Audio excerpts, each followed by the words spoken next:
అందరికీ నమస్కారం.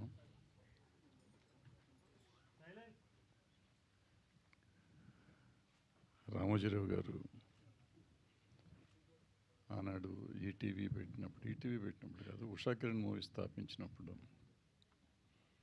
అప్పటికే మేము సినిమాలు తీస్తున్నాం. నేను, పోకూరు బాబురావు గారు, నారాయణమూర్తి గారు, మహేంద్ర గారు, ఇట్లా ఒక మాదిరి సినిమాలు చేస్తున్న బ్యాచ్ మేమే ఉండేవాళ్ళం అప్పట్లో. ఆ టైంలో రామోజీరావు గారు ఈ సినిమాలు తీయటం మొదలెట్టారు. పెద్ద సంస్థ వచ్చారు కదా, పెద్ద పెద్ద సినిమాలు పెద్ద హీరోలతో తీస్తారు అనుకున్నాం మేము. అలా కాకుండా మేము చేసే సినిమాలు లాంటి సినిమాలే చేశారు. బట్ అవన్నీ సెన్సేషనల్ హిట్స్ చేశారు. వాళ్ళు ఫస్ట్ 4 ఫిలిమ్స్ అయితే ఇండస్ట్రీ రికార్డ్స్ బ్రేక్ చేసినాయి వాళ్ళ సినిమా, రామోజీరావు గారి సినిమాలు. ఉషా కిరణ్ మూవీస్ పతాకం ఆకాశంలోకి వెళ్ళిపోయింది అప్పుడు. ఆయన ఏ ఆశయాలతో ఆ రోజు స్థాపించారో తర్వాత ఎందుకో కానీ కొంతకాలం వెనకబడ్డారు వాళ్ళు.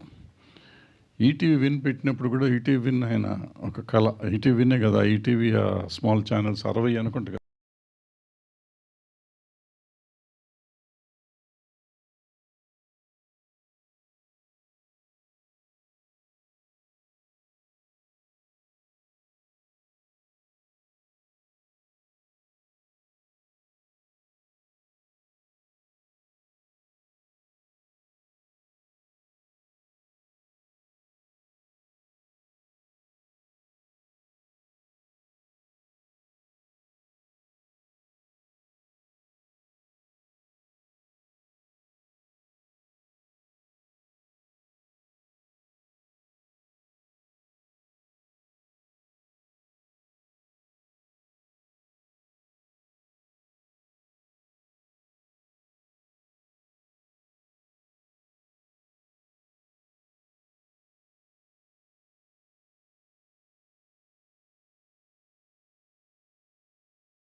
పేరు మీద ఈ అవార్డు స్టార్ట్ చేశారు.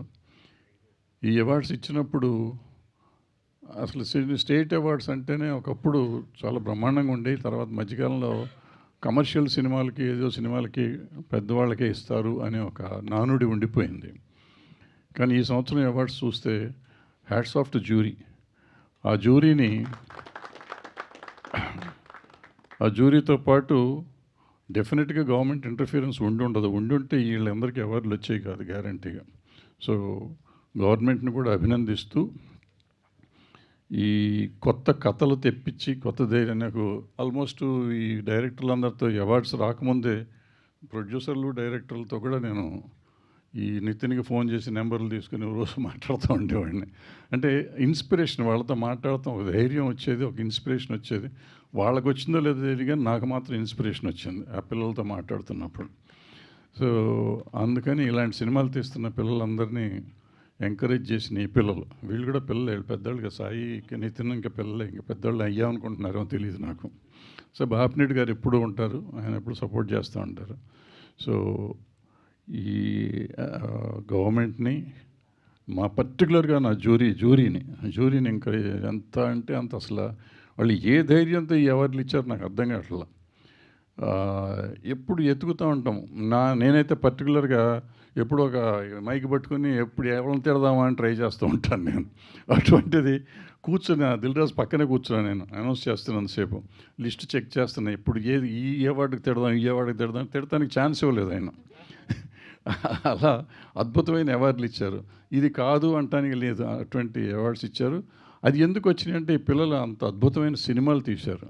ఒక్కొక్క డైరెక్టరు, కొత్త డైరెక్టరు, కొత్త రైటరు, కొత్త ప్రొడ్యూసరు, కొత్త హీరో, కొత్త హీరోయిన్లు అందరూ కొత్త వాళ్ళే అయినా కానీ అద్భుతమైన అవుట్పుట్ ఇచ్చారు. ఆ అవుట్పుట్ ప్రజలను మెప్పించింది. అది ఓటీటీలో అయి ఉండొచ్చు, థియేటర్లో అయి ఉండొచ్చు. అండ్ ఆ సినిమాలు థియేటర్లో రిలీజ్ చేద్దామనే ధైర్యం వీళ్ళకి ఎందుకు వచ్చిందో తెలియదు. వచ్చిన తర్వాత సినిమా ఇండస్ట్రీకి కూడా ధైర్యాన్ని ఇచ్చారు ఇందాక చెప్పినట్టు.